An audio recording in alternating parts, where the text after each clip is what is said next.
नमस्कार दोस्तों। आईएसएफ की कर्मचारी ने, सिपाही ने एक थप्पड़ मारा था। भारतीय जनता पार्टी की मौजूदा सांसद है, मंडी से सांसद है वो, जो है कंगना। तो कंगना को जो थप्पड़ मारा, उस थप्पड़ के मामले में अब बीजेपी आरएसएस के लोग एक फोटो बना रहे हैं। उसमें सोनिया गांधी खड़ी हैं, राहुल गांधी खड़े हैं, प्रियंका गांधी खड़ी हैं और उनके बीच में एक महिला खड़ी है। वो वास्तव में महिला है दिव्या मदेरणा, जो राजस्थान से एमएलए कांग्रेस पार्टी की।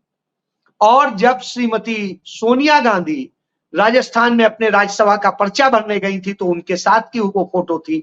उसे वो करके घेरा बना करके यह प्रस्तुत किया जा रहा है कि देखिए, कंगना को थप्पड़ मारने की साजिश सोनिया गांधी और उनके परिवार ने रची है। और ये जो लड़की है ये वास्तव में वही कुलविंदर कौर है। वो दिव्या मदेरणा को कुलविंदर कौर बना देते हैं, जैसे पंडित नेहरू की भतीजी को जाने क्या बना देते हैं, पंडित नेहरू की बहन को जाने क्या बना देते हैं। वैसे ही खेल समझ, इससे नफरत के बीच कैसे बोल जाए, यह खेल। तो इस तरह खेल किए जाते हैं। चलिए, यह तो एक बात हुई। तो ये प्रयोग उधर आरएसएस जैसे उस समय खेल कर रहा था, डॉक्टर हेडगेवार अपने आप को अलग दिखा रहे थे, वहीं बैठे थे, मुंजे जाके पूरा मैनेज कर रहे थे। अब वही देखिए, नरेंद्र मोदी उधर जा रहे हैं उन सारी ताकतों से जो उस समय भी उन्हीं ताकतों से, ब्रिटेन से, इटली से, ये सारी चीजें आज मुंजे की तरह से वो रोल अदा कर रहे हैं। और इधर मोहन भागवत कुछ कहते हैं कि अहंकारी है और जाने क्या है। इधर पे उनके दूसरे इंद्रेश कुमार, जो समझौता एक्सप्रेस में ब्लास्ट मामले में आरोपी रहे, वो कहते हैं घमंड में मोदी का नाम नहीं लेते, मोदी के लिए कुछ नहीं कहते। सरकार घमंड में आ गई थी इसलिए 241 सीटों पे सिमट गए। देखिए, ये एक सिंपैथी गेन करने का, इधर सिंपैथी गेन करेंगे, इधर ये करेंगे, और इस खेल के तहत ये सारा काम होता है। अब इसके तहत इधर सिंपैथी गेन करके आरएसएस कहेगी देखो आरएसएस तो सही करती है, गड़बड़ ये लोग कर रहे हैं, भाजपा के लोग कुछ कर रहे हैं, कोई बात नहीं, आरएसएस अब सुधारेगी, अब उनको वो करेगी, अब आरएसएस संभालेगी। और जब ये होता है तो फिर वो लोग जो टूटे हुए लोग हैं उन्हें अपने पास ले, और उसके बाद जो साजिशों का खेल है वो शुरू होगा, वो दंगों से होगा और चीजों से होगा। इसका एक उदाहरण, कुमारी बेगम के नाम से एक यूट्यूब चैनल चलाती है जो लड़की, वो वास्तव में हिंदू लड़की है, मैत्रेय है। और वो लड़की उसमें किस तरीके से, गलत तरीके से सेक्सुअल अब्यूज के लिए सिखाती है कि कैसे क्या करना है, कैसे यौन मतलब शोषण का और तरीके बताती है।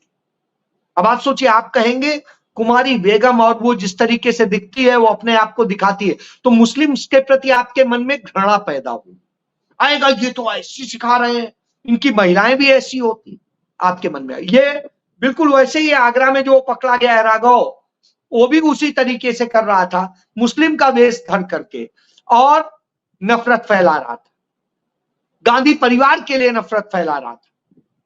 तो उसी तरीके से ये करती। तो देखिए, खेल इसी तरह से चलते हैं। तो वो साजिशें रची जा रही, मैंने आपको 3 बताई। इसके वो सिखों के खिलाफ, ये मुस्लिमों के खिलाफ, इसी तरीके से सारी चीजें। तो यह खेल चल रहा है। इस खेल के साथ जब इस तरह का खेल चल रहा हो तो फिर आप कहेंगे तब ये कि आप देखिए, नीट की भर्ती की जो गड़बड़ी हुई है हम सबके सामने है, योग्य बच्चे ना है, गुजरात के कुछ बच्चों का खेल है, कुछ और का खेल है, ये सारा खेल हुआ है देश भर में। और जिस तमाम बच्चों ने कबूलनामा दे दिया है पुलिस के सामने कि हाँ, हमें इतना पैसा दिया गया और हमें पूरा जो पेपर पढ़ाया गया, सिखाया गया, वही 100% आया है, 1 भी परसेंट चेंज नहीं। तो इस तरह से कई चीजें सामने आने के बावजूद भारतीय जनता पार्टी, मोदी की सरकार उसे बचाने का प्रयास करे। दूसरी तरफ इसका एक एजेंडा होता है जो मुंजे ने आके सिखाया कि आप किसी को पक्का रोजगार मत दीजिए, पक्का रोजगार देंगे तो वो सही गलत की समीक्षा करे, तो सही गलत की समीक्षा ना होने पाए इसके लिए आप सबको कच्चे रोजगार।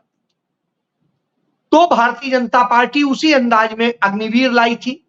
अब यूपी पुलिस में जो चल रहा है कि वहां सब इंस्पेक्टर ठेके पे लिए जाएंगे, ठेके पे भी नहीं, आउटसोर्स से लिए जाएंगे। दूसरा भर्ती करेगा, वो इनको काम करने के लिए दे देगा, ठेके पे रहेंगे।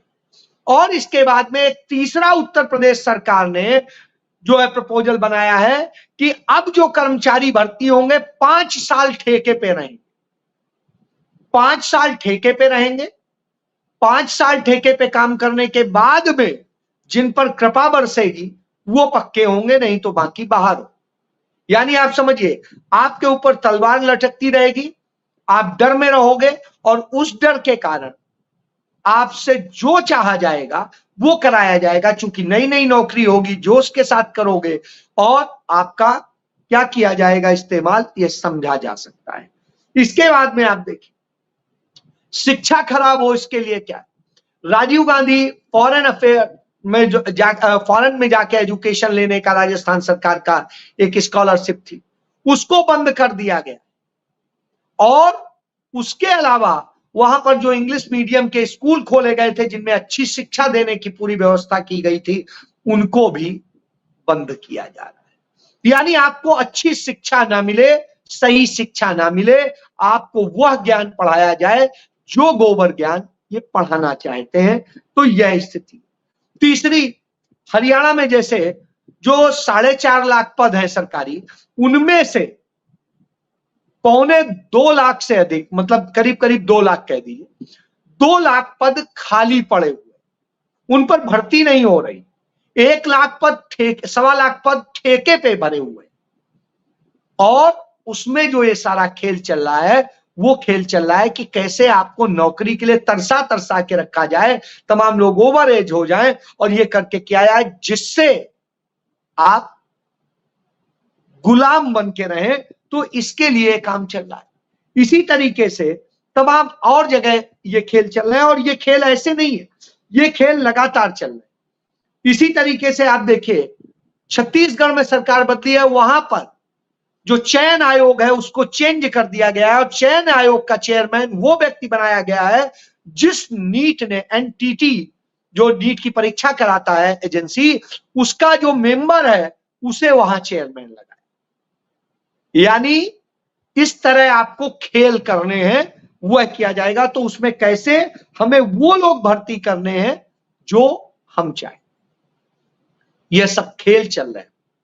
तब मल्लिकार्जुन खड़गे कहते हैं, जो कांग्रेस के अध्यक्ष भी हैं, नेता प्रतिपक्ष भी हैं राज्यसभा में, वो स्पष्ट तौर पे कहते हैं कि मोदी सरकार बहुत दिनों की नहीं है, अल्पमत की सरकार है, सहयोगियों के बूते चल रही है और जो वो कर रही है उनके नतीजे अब जनता समझने लगी। बिल्कुल मोदी यही चाहते हैं, मुंजे के सिस्टम के तहत चाहते हैं कि आप कुछ समझ ना पाए और इस खेल के तहत आपको मुद्दों से ना समझ रखना चाहते हैं और अपनी सत्ता बचाए रखने के लिए खेल करना चाहते हैं। इसलिए सावधान हो जाइए, अधिक से अधिक नॉलेज गेन कीजिए और जवाब दीजिए, नहीं तो इनके झूठ में फंसिएगा और नफरत में आकर के आपका जीवन बर्बाद होगा। ये सत्ता ऐश करें और ऐसे ही अमीरों के क्लब में हिस्सा लें। तो फैसला आपका है। जय